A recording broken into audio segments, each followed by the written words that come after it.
E allora eccoci rientrati in studio, Fabio Ballestriero. Allora, dovremmo liberalizzare le armi per sentirci più sicuri, secondo lei? E poi, ecco, possiamo sostenere che se uno viene in casa a rubare, a casa mia, io ti sparo, te la sei cercata? È una provocazione Sì, interessante, no, beh, insomma, dai. No? fatta ad un uomo E dopo sentiremo anche i cittadini come rispondono, cioè non è che abbiamo fatta già fatto... ad un uomo delle istituzioni come ritengo d'essere io, insomma, io ritengo che l'uso delle armi sia l'estrema ratio e debba essere l'estrema ratio, per tutta una serie di problematiche che abbiamo anche visto prima, insomma, e sulle quali non voglio ritornare. In questo senso ci sono state recentemente, le citava prima l'avvocato in collegamento da Roma nel 2006, delle modifiche che seppur non particolarmente invasive, diciamo così, cioè nel senso che abbiano modificato in maniera importante il reato l'articolo del 52 del codice penale che prevede la legittima difesa, tra l'altro la chiamano, adesso non si chiama più legittima difesa, si chiama difesa legittima, è chiamato in modo diverso, perché lì prevede con questa modifica che non vi sia desistenza. Certo, sì, guarda, l'ho scritto qua, chi usa un'arma legittimamente detenuta contro il soggetto che ha violato il privato per difendere la propria o altrui incolumità oppure i beni propri altrui, quando non vi è desistenza e vi è pericolo d'aggressione non sarà più punibile. Ecco, allora introducendo il concetto della desistenza, chiaramente sulla proporzionalità li si è attenuato di molto, no? Ma comunque meglio di me sapranno descrivere i professionisti del diritto, ma in parte lo si è già detto, insomma. Però qualcosa è stato fatto, voglio dire, in questo senso. Ricordo che allora le polemiche furono accese in ordine a questa modifica, insomma, perché si preannunciava il Far West, eccetera, eccetera, eccetera. Poi dal 2006 ad oggi il tempo è trascorso e non mi sembra ci sia stato Far West. Quindi coloro i quali, i detrattori, sostenevano che modifiche di questo tipo erano da non fare, poi alla fine nella realtà dei fatti, voglio dire, abbiamo visto che così non è.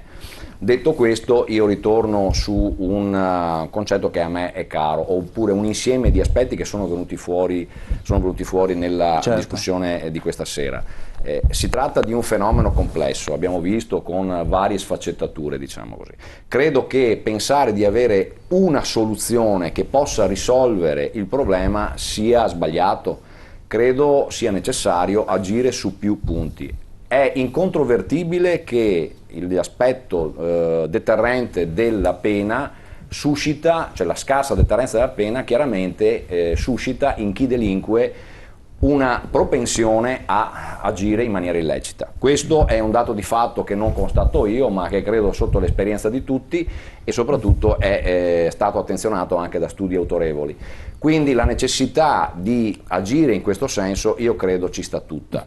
È necessario senza dubbio agire nella certezza della pena, è necessario avere una sinergia con lo Stato che sia maggiormente presente sul territorio e maggiormente efficace, perché la presenza sul territorio non necessariamente significa efficacia, perché in questo senso dobbiamo lavorare molto. Noi per esempio siamo stati da anni sostenitori e continuiamo ad esserlo dell'unificazione delle forze di polizia, prima la citava prima il sindaco, ma non significa necessariamente fare un'unica forza di polizia, significa per esempio razionalizzare i centri di spesa, significa accorpare ciò che è possibile accorpare. Lei prima parlava di sale operative, di videosorveglianza. Bene, io credo che una attività, un progetto interessante possa essere proprio nell'unificazione delle sale operative, nell'unificazione della logistica. Certo, in un'ottimizzazione, però a me pare che qui manchi una cosa, manchi un approccio progettuale,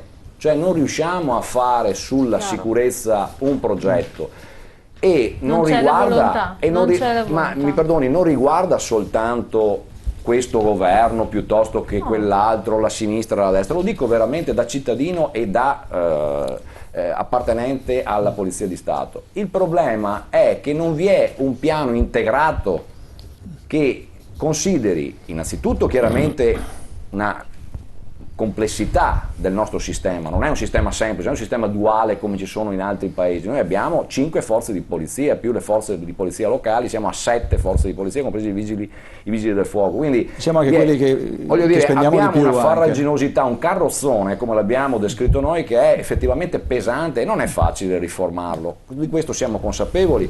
Ma non vi è una progettualità in questo senso, non vi è una progettualità per affrontare un fenomeno come quello dei reati predatori che, così come è stato ben detto, sono così aumentati, per dare una risposta seria al cittadino, anche per esempio in ordine alla certezza. Scusami, solo per finire.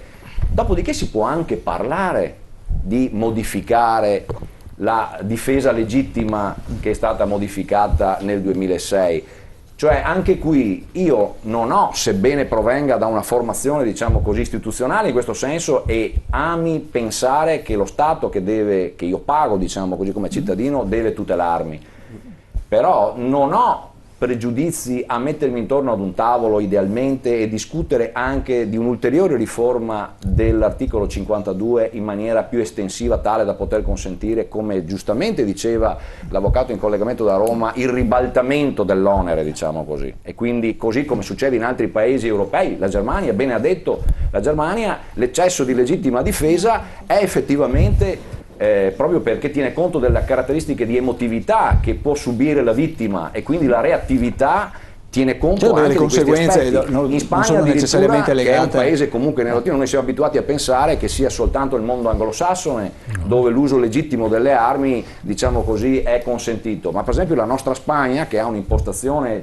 nel sistema giudiziario che è tipicamente latina, diciamo così, non è anglosassone, e non risente di quello che è invece una concezione che abbiamo noi, che mette su un piano diverso la proprietà e il bene della vita. Da noi il nostro sistema giudiziario, il nostro sistema giuridico, i due beni giuridici in modo diverso. E li tutela in modo diverso, no? Ecco.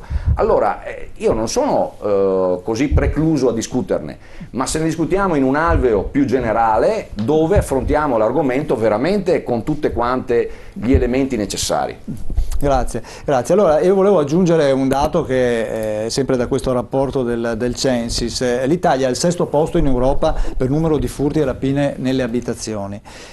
Sono 4 ogni 1000 abitanti rispetto alla media europea del 2,9. Questi sono i dati di comparazione che sono disponibili e che sono riferiti al 2012, quindi sono un po' vecchi, però già qua ci dicono che sono paesi più insicuri dell'Italia. La Grecia, la Danimarca, il Belgio, i Paesi Bassi e l'Irlanda. Noi siamo al 6° posto, mentre ultimi in classifica, cioè i paesi più sicuri, che quindi hanno un minor numero di furti, sono la Romania e la Slovacchia.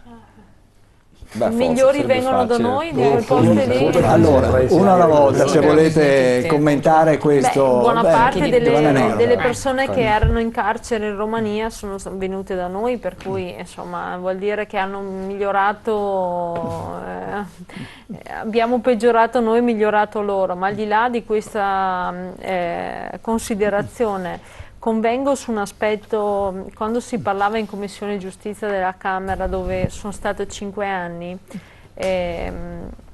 la volontà di cambiare la situazione e di dare un quadro generale non c'è mai stata, per motivi che sappiamo tutti, una riduzione dei posti di potere e quant'altro, quindi dobbiamo anche dircele queste cose, certo, no? Quante difficoltà e soprattutto il passaggio delle lobby. In Parlamento siedono molti generali e altre cariche dell'esercito, della polizia e quant'altro. No, pochissimi della polizia, peraltro, di questo ci lamentiamo, però. Beh, comunque ci sono comunque lì molti si fa. Ok, dell'esercito è vero, e lì si fa squadra in maniera da tutelarsi, quindi alcuni emendamenti che presentai non passarono proprio con queste opposizioni personali. Poi quando si è in maggioranza si deve mediare. Ma l'aspetto che mi sovviene facendo un ragionamento proprio guardando la realtà, noi oggi come rispondiamo di fronte a questa emergenza? Non stiamo rispondendo. La drammaticità di tutta questa situazione, accusiamo una persona ma non stiamo dando altre risposte. certo. Ed è questo il dramma grande che sta vivendo la nostra società. Il cittadino per forza si sente solo, perché non stiamo dando delle risposte. Quindi... vedo che abbiamo di nuovo l'avvocato Fratallone, vediamo se riusciamo a sentirla. Vuole aggiungere qualcosa, vuole commentare? Vedo che... Grazie, assolutamente d'accordo con le persone che hanno parlato ora. Il punto resta, secondo me, questo, perché si può fare una trasmissione sulla sicurezza, però non è questo l'oggetto, mi pareva di aver capito, della puntata di questa Certo che no, certo che no. Se lo Stato, che ha come primo compito tutelare il cittadino, non fa il suo lavoro perché è inadempiente, ebbene il cittadino ha il diritto di riprendersi la difesa dei suoi diritti, la vita, l'incolumità personale, il patrimonio, gli altri elementi, la tranquillità familiare. Non si può vivere con il terrore di subire un'aggressione e se per caso si subisce l'aggressione di essere incriminati con il reato, con l'intitolazione più grave, omicidio volontario, salvo poi derubricarlo in appello e farlo diventare legittima difesa, eccesso colposo o quant'altro, con spese, patemi d'animo, distruzione di queste persone. Bisogna riconoscere che bisogna intervenire specificamente a tutela delle vittime del reato sulla norma che prevede la difesa legittima. Io sono andato a rivedere, non vi voglio stressare con questioni di giurisprudenza, ma l'opera che era stata fatta dalla Commissione per il progetto di riforma della parte generale del Codice Penale. In quel caso, mi riferisco alla Commissione Nordio, la norma sulla legittima difesa era rimasta semplice e si era aggiunto un comma nell'uso legittimo delle armi, comma 3. Se mi sentite ve ne do lettura, è molto breve. È scriminato il fatto di chi, quindi non è punito, di chi fa uso di armi perché è costretto dalla necessità di difendere l'inviolabilità del domicilio contro un'aggressione ingiusta, violenta o clandestina, e tale da destare ragionevole timore per l'incolumità e la libertà delle persone presenti nel domicilio. Infatti c'è un caposaldo costituzionale dietro. Molto semplice, è una norma molto semplice, dove manca solo la previsione della tutela del patrimonio, che fu fatta con l'emendamento, con la modifica introdotta nel 2006 dal governo Berlusconi, e quella della tutela delle attività professionali, commerciali e imprenditoriali, anch'essa inserita con la legge 56 del 2006. Costruita così non servirebbe granché altro. Allora poi mettiamo più pattuglie, razionalizziamo la spesa, facciamo le cabine di regia con le telecamere, diamo la sicurezza o il senso di sicurezza al cittadino, ma soprattutto modifichiamo la norma che sarà l'unico articolo applicato a quel povero Cristo che viene svegliato di notte da un bagliore di pile perché nel suo appartamento, nella sua casa. Certo, certo, grazie. Scusi, sì. Prego, Turin. Adesso anche come cittadino, sarà che ho un'impostazione cattolica, però voglio dire, un conto è usare le armi, un conto poi, giustamente, anche io ad esempio quando ha chiesto è legittimo difendersi, è legittimo sparare, io dico di sì. Però un conto poi arrivare a uccidere una persona, perché io, certo, questo ragazzo che è entrato in quest'ultimo episodio in casa ha violato il domicilio, ha violato comunque l'abitazione, però bisogna stare attenti anche, soprattutto i media, soprattutto i social network, a parlare facilmente di ammazzare le persone, perché benché questo, insomma, dico, se l'è cercata effettivamente, se l'è cercata, però insomma il valore della vita credo che comunque, insomma, non vorrei che dopo si introducesse questa facilità nello sparare, nell'uccidere le persone, che poi insomma induca tutti a sentirsi autorizzati a privare non di un bene ma del bene supremo che è la vita altre persone, benché siano delinquenti. Beh, in questo però va detto una cosa, la detenzione delle armi è una cosa, il porto delle armi è un'altra, la nostra legislazione in questo senso è abbastanza attenta e lo è stata, tra l'altro è stata implementata in maniera più restrittiva nel corso di questi anni, anche a seguito di numerose vicende strane che sono capitate nell'uso delle armi, per cui diversamente, così come è già stato detto da qualche altro in qualche altro intervento, diversamente dall'America, l'acquisto delle armi da noi non è consentito in maniera così libera. Certo. Ci devono essere dei presupposti, ci devono essere dei sul fatto della presupposti. liberalizzazione, Quindi la detenzione è ovviamente soggetta a minori restrizioni, il porto è oggi come dire, un'autorizzazione che è soggetta a un vaglio particolarmente attento e solo alcune categorie di persone in Italia possono avere in presenza di determinati requisiti. Quindi voglio dire, il problema anche di un'eventuale riforma di difesa legittima dell'articolo 52, così come detto dall'avvocato in collegamento da Roma, potrebbe comunque in ogni caso essere messo in collegamento anche col fatto che però bisogna avere le armi. Certo. Ora, quindi bisogna avere una volontà di acquistarla, di detenere l'arma, cosa che chiaramente potrebbe essere sicuramente più indotta se vi fosse una modifica, così come ha citato l'avvocato poco fa, che tra l'altro questa modifica fatta in Commissione Nordio risente di un articolo costituzionale, che è l'articolo 14, cioè l'articolo 14 della Costituzione dichiara l'inviolabilità del nostro domicilio. Quindi, voglio dire, la Commissione Nordio ovviamente non ha pensato male, nel senso che ha pensato secondo un dettato costituzionale, secondo un alveo costituzionale che gli consentiva e gli consentirebbe di poterlo esercitare, diciamo, questo. Però qua dopo subentrano altre scelte di carattere politico. Certo. Ecco, però bisogna anche tenere presente, a fronte di quanto lei diceva, che comunque in ogni caso prima bisogna avere le armi. Sì, certo. Ballestiero, ci fermiamo un attimo, sentiamo come hanno risposto i cittadini allora dopo questo caso di Vaprio Dad. Cosa ne pensa? Qual è il confine tra legittima difesa e omicidio volontario? Lei cosa... Che ha fatto bene il vecchio. Una medaglia d'oro magari, Darghe, vero? Ha fatto bene Una il bella vecchio, medaglia però. d'oro, un delinquente in meno in giro per l'Italia. È logico, se io trovo qualcuno in casa mia, non so, cioè posso perdere la testa e avere un'arma e sparare, se non ho niente gli corro dietro o cerco di prenderlo, ma come legittima difesa è un po' azzardato a sparare se lui non ha un'arma, se lui ha un'arma o no, dipende cioè è una cosa che ti viene così spontanea. Penso che alla fin fine in casa propria, se uno arriva a doversi difendere in casa propria perché non viene tutelato abbastanza, è giusto che ricorra anche a misure drastiche se necessario per assicurarsi appunto protezione, perché alla fin fine, da quello che so, era stato derubato anche più volte, probabilmente c'era anche un po' di esasperazione in mezzo, quindi secondo me insomma l'accusa di omicidio che gli è stata rivolta non è adeguata, perché si è difeso, è stato ucciso un uomo ma si è difeso alla fin fine. Quando uno entra a casa mia devo anche difendermi, perché non viene con l'intenzione di portarti le paste a mezzogiorno. Con la legittima difesa, purtroppo siamo ridotti poi così. Finiscono dall'ospedale tutti, poveretto, e quelli la restano e la mattina dopo sono fuori.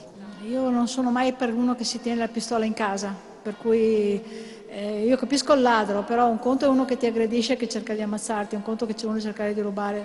Diciamo, se il ladro è armato con la pistola forse può avere un senso, se no no.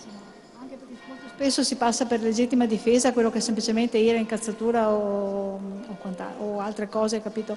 Cioè mi pare che siamo veramente all'eccesso, e poi in ogni caso la giustizia fai da te a me non piace. Non si sa mai chi può arrivare in casa e cosa può succedere.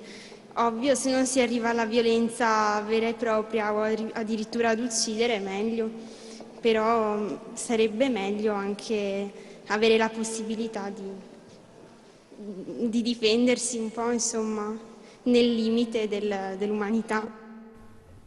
Ecco, questa dunque è la voce dei cittadini, puramente casuale, ma chiaramente il sentire quello che dicevo all'inizio trasmissione, come questi episodi riaccendono. È un settore da questo punto di vista su cui ha lavorato molto anche la comunicazione, cioè non possiamo dimenticarci che la comunicazione su questa e su altre vicende hanno lavorato per portare a casa un po' di consensi da questo punto di vista. Questo è pericoloso. E devo dire che questa sera sono veramente meravigliato positivamente dell'equilibrio di questa manifestazione, di questa TV che io non conoscevo. Nel senso che la funzione della comunicazione che abbiamo fatto questa sera nei confronti delle case in cui è arrivata questa trasmissione è una funzione fondamentalmente positiva, dove nei vari ruoli che ognuno abbiamo, da consigliere comunale, da ex sindaco, da consigliere regionale, da membro delle forze dell'ordine, dobbiamo capire che la cosa va affrontata innanzitutto, non può essere affrontata 2 minuti dopo che c'è scappato il morto o 2 minuti dopo, come è successo ad Avano e Montegrotto, che qualcuno eccedendo ha preso in ostaggio un bambino. Da questo punto di vista. Dobbiamo intervenire prima e pensare che lo Stato deve programmare, giustamente diceva prima il professor Case, cioè non possiamo pensare che le cose si risolvono da oggi a ieri mattina, cioè le cose hanno bisogno di una loro programmazione, hanno bisogno di tener conto che sono cambiate delle condizioni di geopolitica generale dal punto di vista della presenza della gente, che queste cambieranno ancora di più, perché in realtà il processo che noi stiamo assistendo di trasferimento dai paesi del Mediterraneo verso l'Europa continueranno purtroppo e hanno bisogno di programmazione di tipo diverso, che non sono solo il sfruttare il fatto che si guadagnano un po' di lire su questo tipo di operazioni. Va programmata questo tipo di operazione, va programmata mantenendoli là per quanto è possibile e contenendo il loro arrivo all'organizzazione del loro arrivo. Però questo sicuramente porterà a un aumento della criminalità vera e della criminalità percepita, vi dico, perché quando tu vedi la gente che gira per la città, che non sai chi sono, che girano per i paesi, non sai chi sono, c'è una criminalità anche percepita che indubbiamente deve... Allora, chiaramente quando sei a casa tua e vedi uno che gira per strada in bicicletta guardando dentro così, è chiaro che non ti senti sicuro. Che venga ribadito la sacralità della propria dimora dei propri beni, cioè un fatto di sacralità. La dimora e i beni sono una sacralità e questi vanno protetti a tutti i costi. Come? Vanno protetti riscoprendo sul territorio la presenza delle forze dell'ordine, 024 dico io. Non possiamo avere che per la voglia di un sindaco di avere una stazione dei carabinieri a distanza di, come è successo a Montegrotto, di 3 km dal comando carabinieri, questi poi alle 6 chiudono perché i dati sono questi, perché non servono assolutamente a niente, perché le pratiche che il cittadino deve andare a fare poteva andare a fare 3 km dopo ad Avano. Abbiamo speso affitti, organizzazione, personale che alle 6 chiude perché questa è l'organizzazione sbagliata, se vogliamo. Allora il meccanismo è razionalizzare il sistema che abbiamo, perché sicuramente abbiamo forze non in eccedenza ma in disorganizzazione, perché sono eccessive dal punto di vista del sistema dell'organizzazione, averle sul territorio, integrare gli sforzi economici sono fatti, non solo il sindaco parlava di telecamere, possiamo dire che le telecamere 2 su 3 non funzionano? O 2 su 3 non sono viste? O registrano male. Sono a bassa risoluzione, non si capisce, c'è anche questo aspetto qua. Questo vuol dire che abbiamo speso una quantità di quattrini che poi sostanzialmente non danno dei risultati. L'inventare che i vigili urbani, e questo mi rivolgo a Padova in particolare, devono diventare forze di polizia che vanno a presidiare il territorio è sbagliato, hanno delle funzioni ben diverse e devono svolgere quelle funzioni, non possono diventare dei Rambo, perché poi si fanno male, se li facciamo fare i Rambo ai vigili urbani si fanno male, perché sono bravissimi a fare il loro mestiere, che è diverso da quello della polizia e diverso da quello dei carabinieri. Allora, le risorse che abbiamo, che sono sicuramente poche e saranno ancora poche per i prossimi anni, dobbiamo razionalizzarle e sapere dove dobbiamo spendere di più o di meno. Probabilmente dobbiamo non fare delle cose e farle delle altre. Però è chiaro che è inutile che inventiamo delle mega galattiche protezioni civili in ogni paese, mega galattici protezioni civili in ogni paese con mezzi, con attrezzatura che poi non sanno usare e poi i vigili del fuoco non hanno i mezzi, non hanno la benzina. Non possiamo dire che dobbiamo fare il presidio 024 se poi la polizia devono dividersi le macchine perché non ci sono sufficientemente o devono cannibalizzare i mezzi che hanno per riuscire a fare le riparazioni.